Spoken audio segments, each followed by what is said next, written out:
Hello, welcome back and Happy New Year! I hope you had a brilliant Christmas or holiday period and New Year, and I'm back on the plot.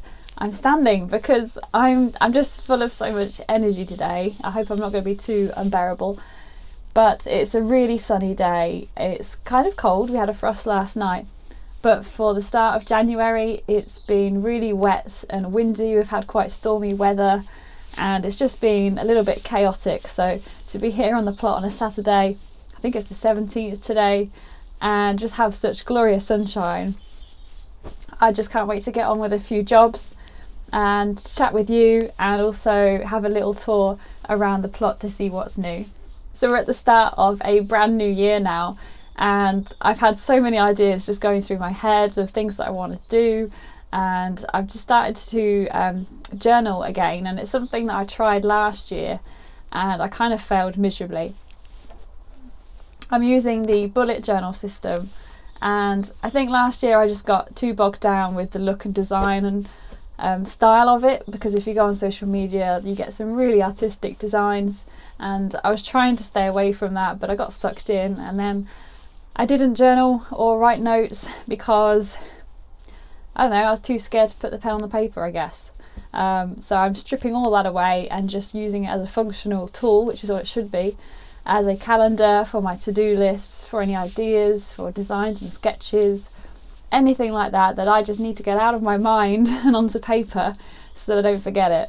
And also I'll be logging any cool experiences, observations on the plot and things like that too.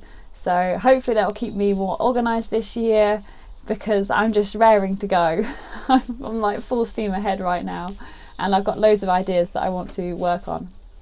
One of those being a few DIY projects. So I don't really have that much experience in building things, and I'm not very good at it. I don't have that kind of mind where you know how to put things together and it's like all the nuts and bolts and screws and fittings and things. Like, I don't really know much about that. So I mean, I'm going to start with my first project tomorrow, and that's going to be a garden sieve, like a compost sieve, and it's quite a basic design. I found a YouTube video that I'm going to follow which will help me out, but that's going to be my first little DIY project of the year. When I think about my New Year's resolutions, I haven't really made any. They're just things that I would like to do. So I would like to make more use of my allotment, better use of the space, and I know I've mentioned before this area outside the shed behind the seating area where it's a bit of a mess. I want to get that sorted this year and maximise my growing space. So I might even put some new raised beds outside the shed, which I'll show you a bit later. Yeah, I just really want to make the most of my space. A few of the other DIY projects that I've got in mind, well, you'll see those when we come to them, but they're going to be really fun, especially if you like worms and wormeries and bug hotels. I do have a wormery at home, and I'm looking basically to upgrade it to something bigger that not only I can use but also all the other tenants in my block of flats. I really want to start sort of like a communal project and get everybody involved in recycling their food scraps.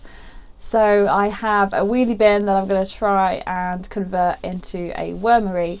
I'm also keen to start getting the people that I live with in my block of flats growing their own, and I feel like a bit of a hypocrite because, you know, the reason why I have my allotment is because I don't have a garden of my own.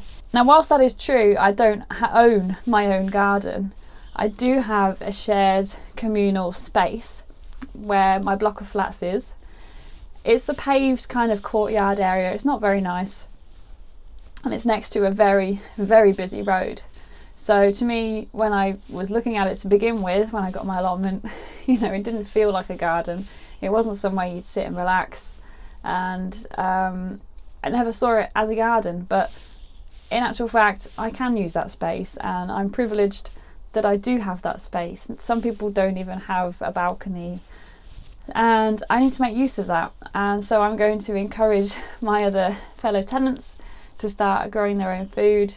We'll see how it goes this year, and I need to get some approval from my landlord because we all rent, so we can't go building structures and things, but I need to make use of that and encourage other people to enjoy being outdoors and gardening, and I know that some of my neighbours already have the interest in growing their own food, so we'll see how that pans out. But that's sort of like a personal project away from the plot that I want to do to try and get more people involved.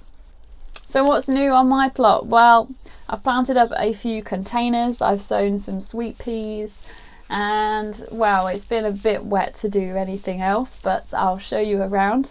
By the way, I am in the Allotment of Instagram 2020 charity calendar, and all of the money from this calendar goes towards Thrive, and they are a charity that use garden therapy to help vulnerable people.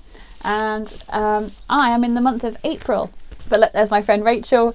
That is The Good Life Ain't Easy on Instagram. I recommend you go and follow her because she's got an allotment. She's keeping chickens, and she's currently a new mum, so she's balancing being a new mum with the allotment, and she's just the most wonderful person. So please do give her a follow.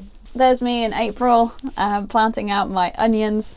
Quick thank you to Alex, who is the Essex allotment on Instagram. This was all his idea, and we all got together to pull it off. So please do take a look at the link if you want to get your own and support such a great cause. Mine will be hung up in my shed, and it'll help me keep me organised throughout the year. By the way, Father Christmas must watch my videos because look, I got my overalls, the Lucy and Yak overalls that I really wanted. I got these for Christmas, as well as the soil blocker that I asked for, which I'll show you a little bit later. So yeah, it's been a very good Christmas for gardening presents. Well, I've got a few jobs to do now, which I'm excited to crack on with. I'm going to prune my apple tree, give that its little bit of winter maintenance, and I'm also going to cut back some hazel. I'm hoping to do a full kind of package video of winter allotment jobs soon, so that'll show you all the sorts of things that I get up to over the winter months. So I'm going to step outside now, get on with a few jobs, and then let's go on a little tour of the plot and see what's going on in January.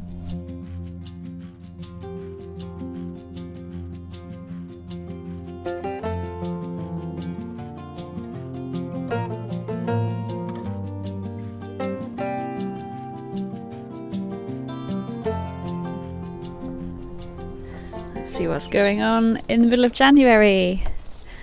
Well, be warned, it is still quite messy, got a lot of tidying up to do, but what I have been doing is going down all the hedges and giving them a trim. I couldn't quite reach those, I've only just brought the ladder, but all of the hedges are having their cut back, which is why there is a lot of brambles and prunings on the floor everywhere. Now those logs I picked up on Facebook. It's going to be a new project coming very soon. Can you guess what I'm going to be making with those? Here by the gate I did actually have a rose flowering just the other week. Couldn't quite believe it, but yes, my generous gardener rose is growing very well, and I'm training it over my gate. Inside the wildlife pond it's looking a bit murky, and I need to clear back some of this dead and dying greenery so that I can keep it clear, because within the next month or so I'm expecting it to be frog spawn season, and I may or may not get frog spawn, but I need to make it as welcoming as possible for the frogs. So I need to clear out anything that's going to be making the water a little bit stagnant. Now under what was my plum tree I do have 2 blueberry bushes, and I've actually planted them both in the same pot for now, and I've just put these Christmas tree clippings on the top. I'm not sure if I'm going to keep them in the pot yet, because I'm not sure if there's enough room for 2 shrubs in one pot, so I'm still deciding what to do. I may dig a big hole and plant the 2 separately in the ground. That way I'll be able to keep them much more hydrated over the summer months, because these pots can dry out very, very quickly. But what I did do was I actually cut a compost bag, the ericaceous compost, and then I stapled it to the inside of the barrel before filling it with ericaceous compost, and that's because blueberry bushes really like acidic soil, so they'll grow best in that kind of compost. So I've hopefully got some new fruit to look forward to this year. Well, I mean, whether they fruit or not this year, I might be lucky if they do. everything down here at the moment is a little bit work in progress, and I've just finished giving my apple tree a bit of a prune. I've taken off a lot of the top growth, keeping it as horizontal as possible, that way you get the most amount of fruit. These are all the clippings that I've taken off, so a fair bit, but nothing too substantial, no big branches yet. But beneath the apple tree, look what's happening.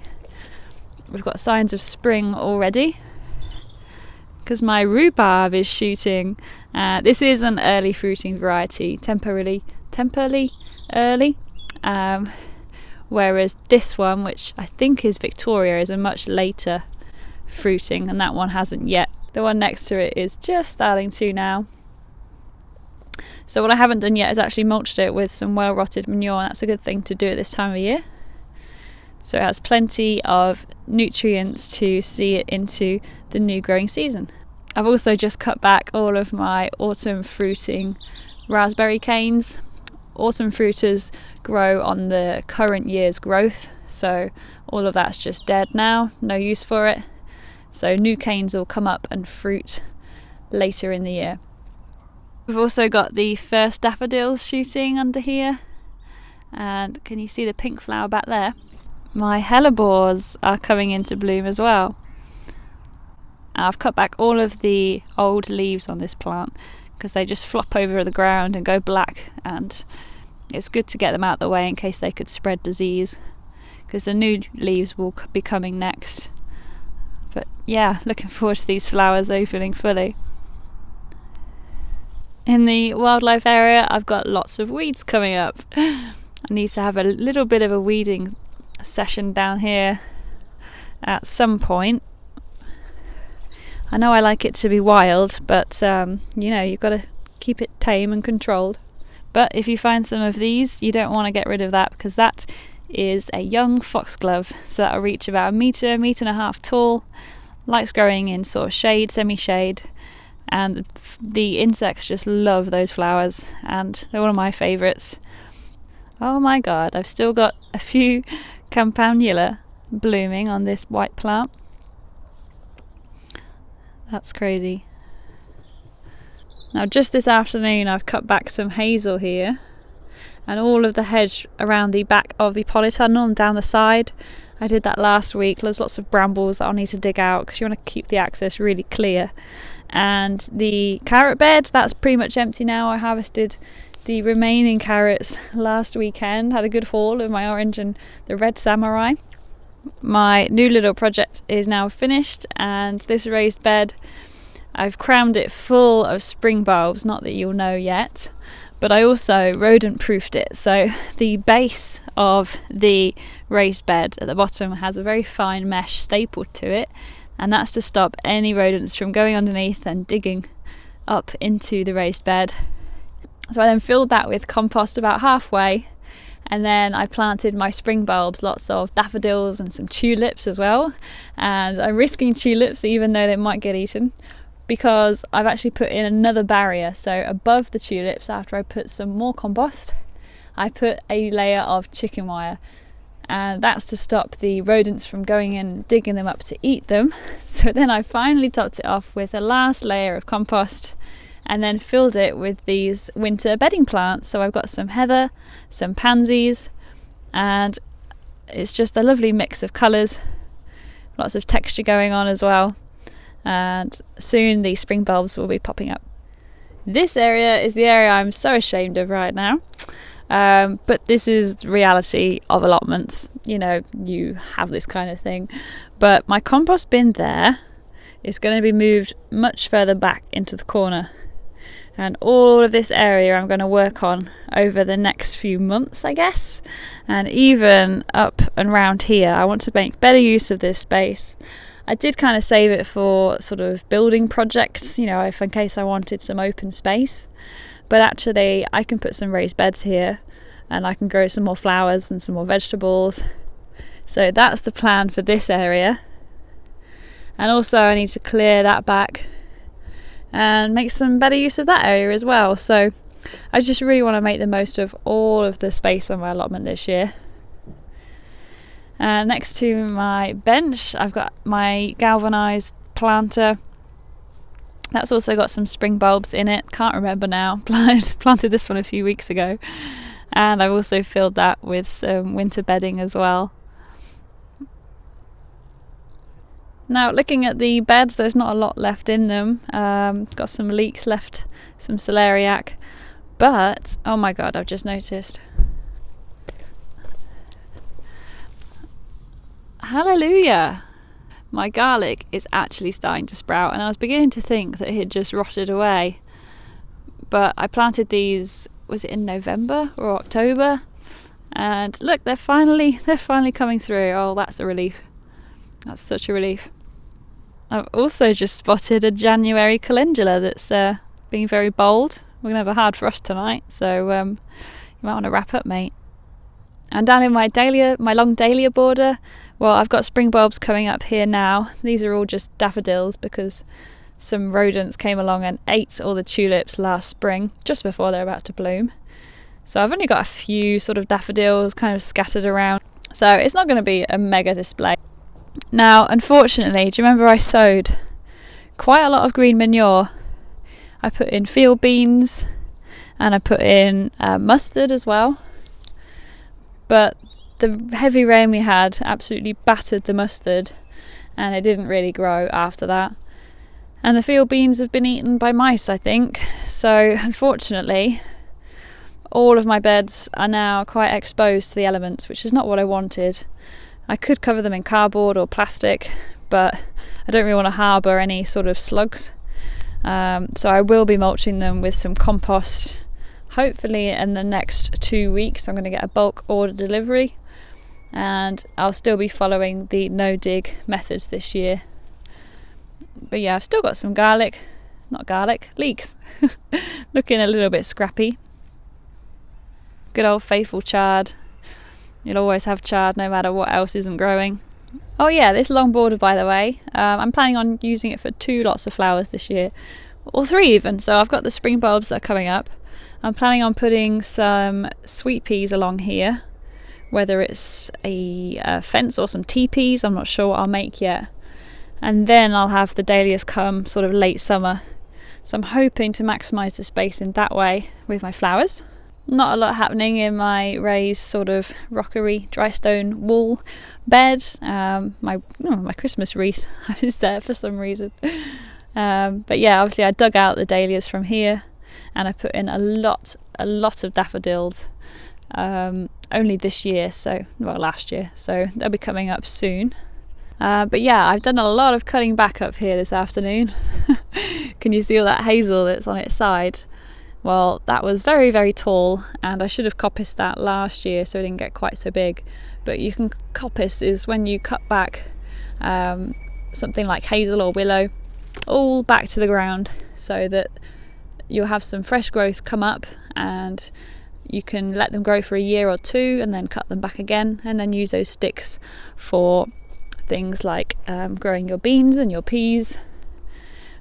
These are a bit thick for things to climb up, but I can use them for supports, to support my dahlias or make some fencing. I'm not sure yet, but I'm definitely going to make use of it. I won't be burning this. And anything that I do not really need to use as materials, then I'll stack into a pile in the wildlife corner so that all the animals can enjoy them. This one is also a cherry tree. I'll be keeping this one though. But all of this space underneath I want to make use of. It's got a lot of brambles and nettles here. There's a good reason why I haven't really dug down here, and that's because, well, I'll show you another day. Let's just say that. So I'd have to build some raised beds up here, but that's my plan because this is another area with wasted space that I need to make use of. Okay, let's see what's going on in the polytunnel. Whoops. Well, I've got my sweet peas coming up. These are the everlasting sweet peas, so they are a perennial sweet pea. They come back every year, but they're not scented, but they have a very long flowering season. And I'm going to put these at the back of my wildlife corner where the fence meets my neighbours. and just have it as more of a hedgerow plant than cut flowers. I can still cut them, but they won't be scented like the others I'll be growing for summer. Such as these that I sowed a couple of weeks ago, Horizon mixed sweet pea. So sweet pea is the flower, it's not an edible pea, and they smell really strongly if you haven't grown them before. And I recommend you do if you haven't, because they crop for so long and they smell beautiful in the home. And you may be wondering, what on earth are these? Are they chocolate brownies? Actually, it's from my soil blocker. Ta-da! So this is my soil blocker. I got it for Christmas, it's what I asked for. And it makes blocks of soil, and they hold together really quite well. And as the seedlings grow, the roots help hold these blocks together. So it's a great way of sort of reducing the amount of plastic we use. I know that some of the little pots that you get and the seed trays, they just really don't last for very long. But these are quite awkward to get out because I've packed them in so much. I should really have given them a bit more spacing. There we are. So that's like what one of the blocks looks like. And you can change the insert so that it actually makes a little dimple in the top for you to put the seed in. And this is my little soil block. So when it comes to planting out, I can stick that straight into the ground. And I'm still working on my compost mix. It's still a bit of an experiment. I know a lot of people tend to add peat. A lot of the American growers that I've been looking at on their YouTube videos add peat or peat moss, but that's something I'm trying to avoid because it's a non-renewable, unsustainable source that's taken from peat bogs. This is my new experiment. I've also got the micro soil blocker that I have at home, and I'm growing some chilies and basil in a heated propagator. This is a bit of a new experiment for this year, just to see how I get along. And I know that sweet peas actually grow very, very long roots, and I'm also going to be growing some in these loo rolls, toilet rolls. If you're not British, we call it the loo. So this is another way that you can grow sweet peas very cheaply, by recycling toilet rolls. And because they grow such long, deep roots, they really do benefit from a growing container like this. So I've got some more sweet peas to sow in those. I've still got some potatoes to take home. Blimey, I forgot I left them in here. And they're just starting to grow. Speaking of which, it's potato day soon, and I'll be buying all of my new varieties for this year. That's exciting. But this is the Christmas tree that I bought in 2019. It's a blue spruce, and the one I bought last year died, unfortunately, when I brought it to the plot. So hopefully this year, this one will still thrive and I'll be able to reuse it for Christmas this year. So it's currently just acclimatising to the semi-outdoor temperatures, and it's in my polytunnel for a few weeks, especially as it's going to be quite frosty tonight. Going from a centrally heated home straight outside isn't a good idea, so this is its sort of temporary home until it gets planted outside. So here it is. It hasn't changed too much this month. I realise there's not that much new to see or growing, but this is how my plot is looking sort of mid-January in 2020. I made the sieve. Look at it. I can't believe it. I did have a tiny weeny little bit of help from my boyfriend, but I measured it all out myself, and I pretty much made the entire thing myself, following a tutorial on my ad. I'll put the link in the description. Thank you to the guy who posted this video, because without that I would have been absolutely clueless. But basically, I've got a really fine mesh on this sieve, and it's for sieving my compost, so that I've got a nice fine mix for my seedlings, and it's a really neat design. So there's actually an extra lip over the edge of this, which fits quite snugly inside the wheelbarrow. So I measured the width of my wheelbarrow to make sure that it fits inside, and the idea is we pop that inside the wheelbarrow. And this compost is from a bag, it's not my own, whereas this stuff is. We'll test that in a second. But I want to get any lumps and bumps out. I know that this mix does actually have a few stones in it. That's not ideal for seedlings, so you just pop some in. And it's a little bit noisy, so I apologise in advance, but I'm going to grab these handles and shake it. Whoop, slide it away. You could probably also just rub it with your hands, but for a bit more or less manual labour, you can use some plastic tubing. I read in one of the comments on this video that I followed, and pop it underneath here and sort of roll it along these pipes instead, so that there's less kind of manual labour to rock it back and forth. But it's much easier to do this when the compost is actually a bit drier. This is still quite wet.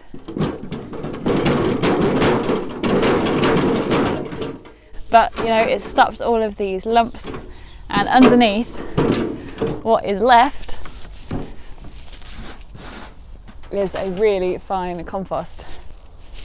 And that is going to be great for my soil blocking and seed sowing. It's really light and crumbly.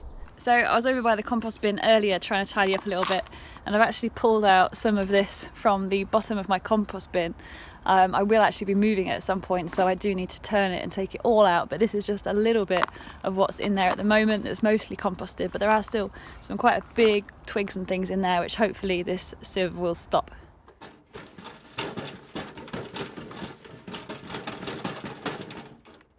So on the top here, this is what hasn't passed through the sieve.